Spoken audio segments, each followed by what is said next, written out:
This is why playing small is killing you. I was working with the intensity of a Formula One driver and the dedication of a doctor on call. I was going through the motions, but my soul had frankly departed. And it wasn't the hard work that was killing me. It was actually going against my own essence, my soul.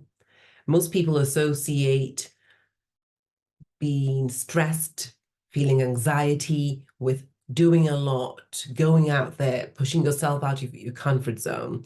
And what you really don't realize is there is nothing more stressful than suppressing your true self, than clamping down on the life that is flowing through you, than stepping into who you truly are, which is great, and bending yourself into some form of a pretzel to fit into your limited belief or limiting belief of who you think you can be or should be, or even worse, to somebody else's opinion of what you deserve. Now, what is really important is that you get to realize those moments where by playing small, you are creating incredible stress and anxiety mentally, physically, and emotionally. So number one, in any situation where you feel that you cannot be authentic, you cannot bring your true self to the table, instead of knowing that you belong and you are worthy, you now start to fawn, you start to pretend that you're somebody you're not. You feel that you need to bend into some form of a shape to please others. This is extremely stressful because, as I said, your true self is powerful. And anything that's telling you that that is not enough, that needs to be modified, clipped down, stretched out, is a saboteur. Your saboteurs are those voices in your head that are telling you that you cannot, you will not, you're not good enough, you're not worthy. Who do you think you are? These are all the voices that stop you from spreading your wings and flying.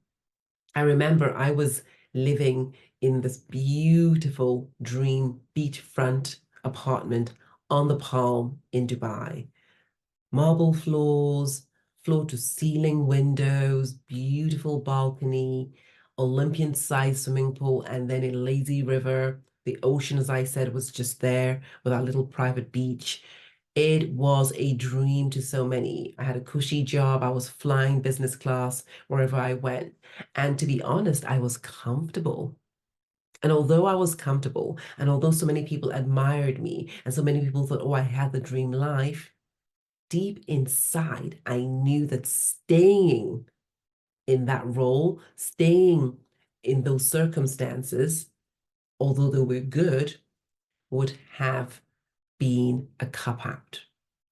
And this is why, although many people thought I was crazy, I decided to quit all of that and to step into what my soul was calling me to do, which was to show up and to work with women, to support women into shifting into who they truly are, to step into their magnificent essence, so that by doing that, they could shift their own vibration and raise the whole vibration of the world. This was what my heart was calling me to do. I didn't know how. I hadn't coached before. I hadn't been an entrepreneur before. There were so many things to learn. And if I'd listened to the voice of my perfectionist, oh, you have to get everything all perfect before you actually take any steps, or my controller, which is, oh my goodness, if you don't know exactly how everything is going to fit together, then you're definitely not going to do this, or my hyper rational, in this market, how could you possibly believe that you could earn as much as you are earning now? Instead, I decided I was going to earn more, stepping out of my corporate role. I was going to be more fulfilled. I was going to be more successful. In any case, I was done. That old corporate job felt like a pair of shoes that are beautiful, but no longer fit because I had outgrown them. And so one of the ways in which you are killing yourselves by playing small is staying in pairs of shoes that are too small for you, even though they are absolutely gorgeous. So this is why I'm saying to you that when you allow the intelligence of your mind be what takes the lead instead of the wisdom of your soul, you are playing small. There's a beautiful quote that says, you are not a human being living a spiritual existence. You are actually a spiritual being living a human existence. What you want to understand by that is that the spirit is so much bigger than this tiny experience as a human we are having.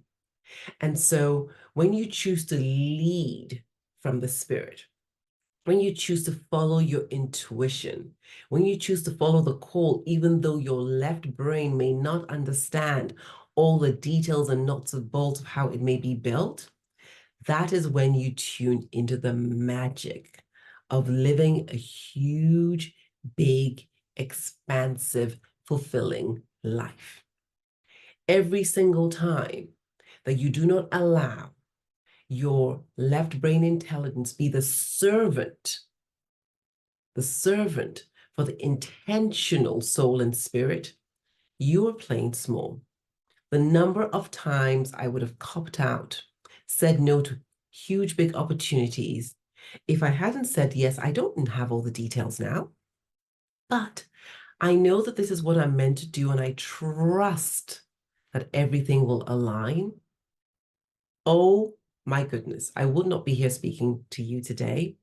I would not have met my incredible, amazing husband. I would not be doing what fills my heart with so much joy. So many of my clients would not have been supported by me and experienced the incredible transformation I have been permitted to witness.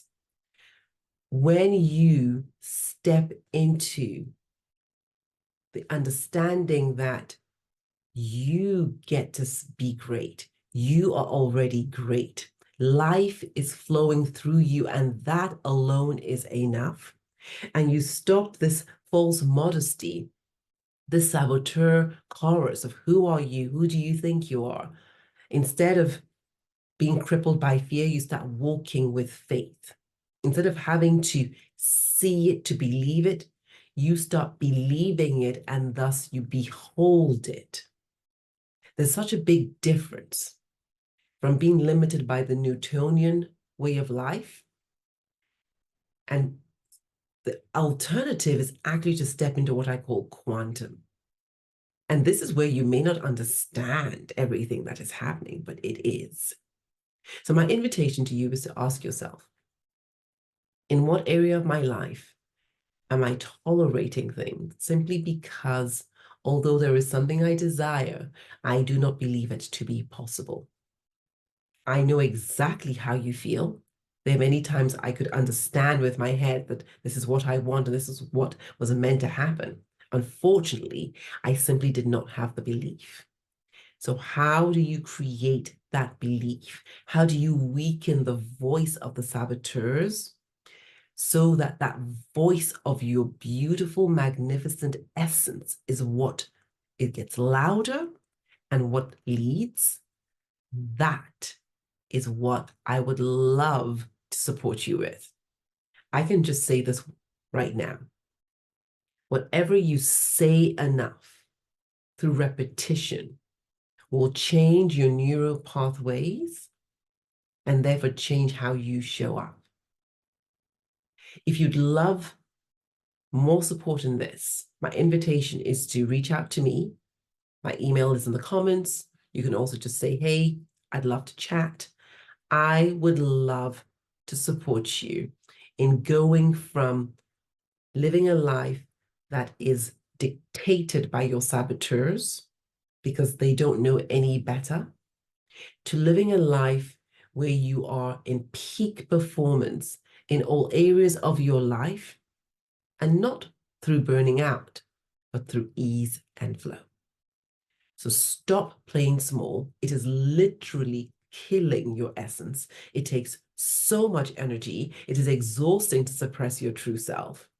And start allowing your true self simply be expressed so that you can bring your unique gifts to this world.